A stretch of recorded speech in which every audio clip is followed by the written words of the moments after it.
نحمده ونصلي على رسوله الكريم اما بعد فاعوذ بالله من الشیطان الرجیم بسم اللہ الرحمن الرحیم كل نفس ذائقة الموت صدق اللہ العظیم۔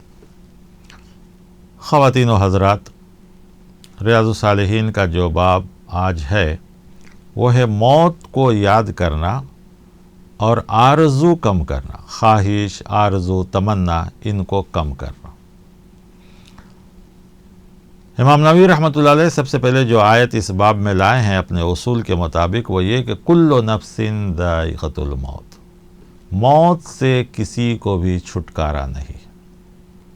ہر کس و ناکس، چھوٹا بڑا، عالم جاہل، بادشاہ فقیر، غریب محتاج، ڈاکٹر مریض، سب کو موت آنی ہے، موت سے کوئی نہیں بچ سکتا۔ آسان بات یہ ہے کہ جس نے ماں کا پیٹ دیکھا اسے قبر کا پیٹ دیکھنا ہے، یعنی موت اسے آنی ہی ہے، موت سے کوئی نہیں بچ سکتا۔ بہت سی آیتیں انہوں نے لائی ہیں، ایک دو آیتوں کا ترجمہ میں آپ کو کر دوں۔ ایک اور آیت ہے جو سورۃ المنافقون کی ہے، ایمان والوں سے کہا گیا یا ایھا الذین آمنوا، اے ایمان والو، لا تلھکم اموالکم ولا اولادکم عن ذکر اللہ، تمہارا مال، تمہارے اولاد اللہ کی یاد سے غافل نہ کرے، کیونکہ جو بھی ایسا کرے گا وہ بہت بڑے خسارے میں، بہت بڑے نقصان میں۔ تو اب اس میں موت کا ذکر کہاں ہے؟ تو آنے والی آیت میں آ رہا ہے وَأَنفِقُوا مِمَّا رَزَقْنَاكُمْ، اور تم خرچ کرو جو کچھ ہم نے تم کو دیا ہے۔ کب؟ من قبل ان یاتی احدکم الموت، تمہارے موت آنے سے پہلے، کیونکہ جب موت آئے گی اور اس وقت اگر تم کہو گے فیقول ربی لولا اخرتنی الی اجل قریب، کہ اللہ مجھے اور مہلت دے، فاصدق، میں خرچ کروں، صدقہ کروں، خیرات کروں، واکن من الصالحین، اور میں نیک لوگوں میں سے ہو جاؤں، تو یاد رکھو تمہیں مہلت ملنے والی نہیں ہے۔ سو موت سے پہلے، موت کے بعد کی جو زندگی ہے اس کی تیاری کرو۔ قرآن میں کہیں بھی موت کو سے بچنے کے لیے نہیں کہا گیا، کہا گیا موت کے بعد کی جو زندگی ہے اس کی تیاری کرو۔ موت سے ڈرنے کے لیے بھی نہیں کہا گیا، موت نعمت کہا گیا، موت کو رحمت کہا گیا۔ سورۃ الرحمن میں موت کا ذکر ہے، اور آپ کو معلوم ہے کہ اللہ تعالیٰ نے اس میں ہر اپنی نعمت کا ذکر کیا ہے۔ تو موت ہر آدمی کے لیے رحمت ہے۔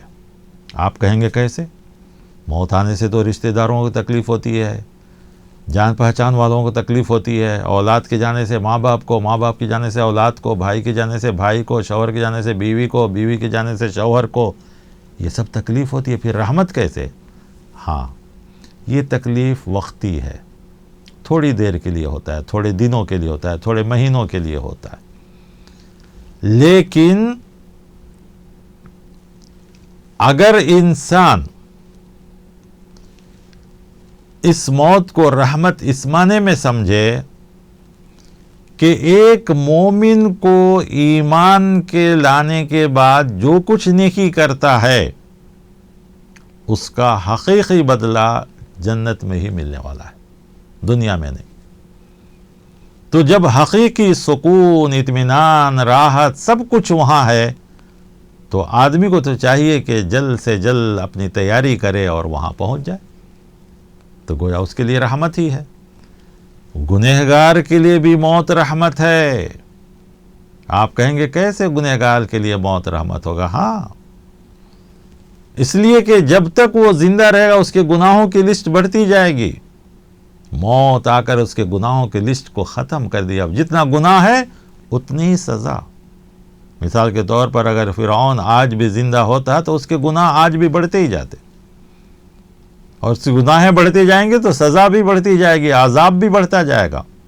لہذا موت گنہگار کے لیے بھی رحمت ہے، مومن کے لیے بھی رحمت ہے، دونوں کے لیے بھی رحمت ہے۔ اس باب میں امام نووی رحمۃ اللہ علیہ نے آیتیں بھی بہت لائی ہیں، احادیث بھی بہت ہیں۔ آئیے اب ہم حدیث کی طرف چلتے ہیں۔ سب سے پہلی حدیث حضرت عبداللہ ابن عمر رضی اللہ عنہ سے ہے، وہ راوی ہیں، وہ کہتے ہیں